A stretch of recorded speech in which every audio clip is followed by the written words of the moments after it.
Jail থেকে জামিনে বেরিয়েই বিয়ে, তাও বা বিয়ের আসর আদালতেই। উকিল মোহরি আইনজীবীরাই বরযাত্রী ও কন্যাযাত্রী।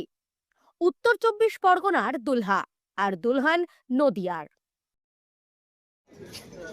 তোমাকে বিবাহ করতে এসছে, তুমি এই বিবাহে রাজি আছো? রাজি? আলহামদুলিল্লাহ। ভালোবাসার জন্য এটা হয়েছিল, বিয়ের জন্য। বিয়ে হ্যাঁ, এখন সব ঠিক আছে। সূত্রের খবর, নাবালিকার সঙ্গে প্রেম ও ঘনিষ্ঠ সম্পর্ক থাকায় নাবালিকার পরিবার গত 7-10-2025-এ গাইঘাটা থানায় অভিযুক্ত যুবকের বিরুদ্ধে নাবালিকা ধর্ষণের অভিযোগ দায়ের করে। পুলিশ অভিযোগের ভিত্তিতে পক্সো আইনের মামলা রুজু করে অভিযুক্তকে গ্রেফতার করে। অভিযোগ উঠেছিল, ওই নাবালিকা মেয়ের সঙ্গে যুবক প্রেমের সম্পর্কে থাকাকালীন তাকে ধর্ষণ করে। পরবর্তীতে গর্ভবতী হয়ে পড়েছিল নাবালিকা। এই মামলায় গত মঙ্গলবার বনগাঁ আদালতে শুনানি হয়।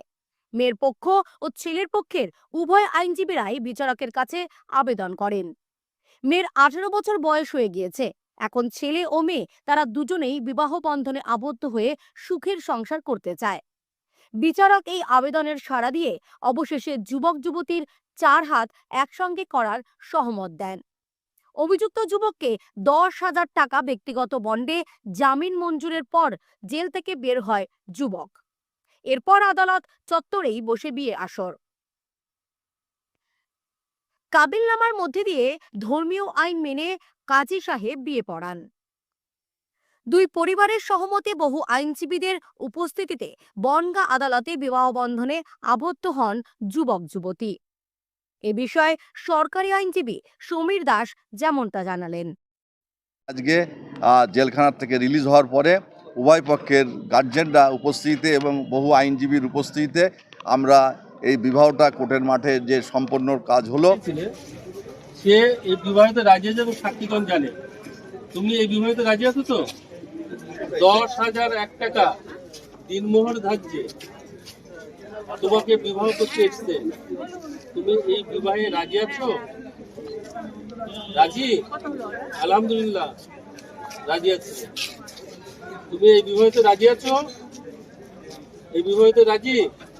সাক্ষীগণ সবাই শুনেছেন তো? আমরা শুনেছি। এই তো ভালোবাসার জন্য এবার বিয়ে করলাম। এখন ভালোবাসা করছিল, তারপরে এবার বিয়ে শাদী হলো। কেস খাওয়ার গিয়েছিল একটু। কোর্টে বিয়ে হয়েছে, বনগাঁ কোর্ট। এই বিয়ের ঘটনা হয়েছিল একটু ছেলেটার নিয়ে, ফেসবুক থেকে একটু দেখাশোনার থেকে নিয়ে ঝামেলা হয়েছিল। হলে এবার আমরা একটু কেস করেছিলাম। করলে পক্সো কেসের থেকে মামলা হয়ে ছেলে 4 মাস জেল কাটে।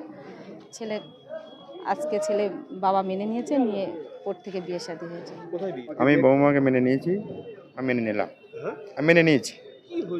ওই যে ঘটনা যেটা বললো, ওই ওই সাহেব বললো যে যা এটাই হয়েছিল, আমরা সেটা এখন আপোষ হয়ে মেনে নিয়েছি, বিয়ে দিয়েছিলাম। এখন ওই কোর্ট পক্ষে বিয়ে দিলাম, আজকে আমরা মেনে নিয়েছি। উভয় পক্ষে বাড়িতে নিয়ে যাব। ছেলে পক্ষের আইনজীবী এবং মেয়ে পক্ষের আইনজীবী উভয়ে এসে কোর্টে পিটিশন করে এবং সরকারিভাবে আমাদের থাকতে হয়েছে। থেকে আমরা যেহেতু মেয়েটা মেজর হয়েছে, মেয়ের বাড়ি হচ্ছে নদিয়া আর ছেলের বাড়ি হচ্ছে গাইঘাটা থানার অন্তর্গত, 7-10-25-এ এই কেসটা স্টার্ট হয়েছিল এবং ওই মেয়েটিকে নিয়ে যেয়ে ও সেভারেল টাইম বিভিন্ন জায়গায় এবং ওর বাড়িতে যেয়ে ধর্ষণ করেছে। তখন তার মা জিজ্ঞাসা করে যে কি হয়েছে তোর, তখন ও স্বীকার করে যে তার মা বাবার কাছে যে আমার এই ছেলেটি। নদিয়ার গর্ব, রানাঘাটের অহংকার, কলকাতার রেডিমেড সেন্টার। ঠিকানা সুভাষ এভিনিউ, রানাঘাট, নদিয়া।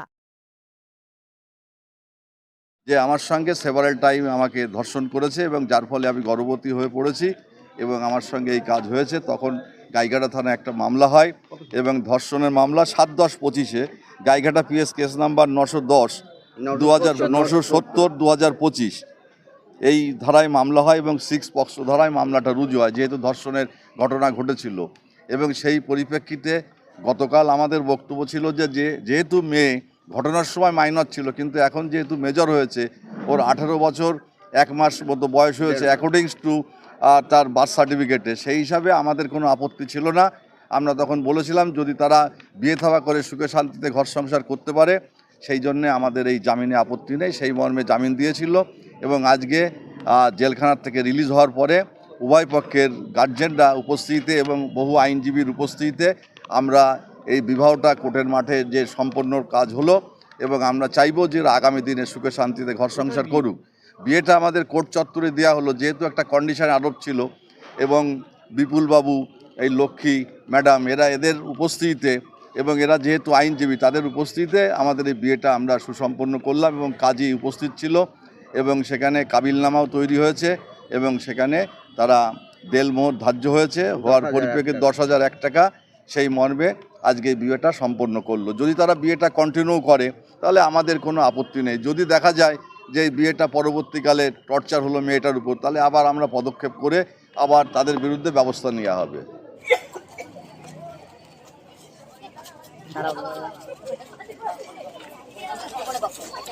আমাদের সামনে বিয়ে হচ্ছে, আমাদের না থাকার কিছু নেই,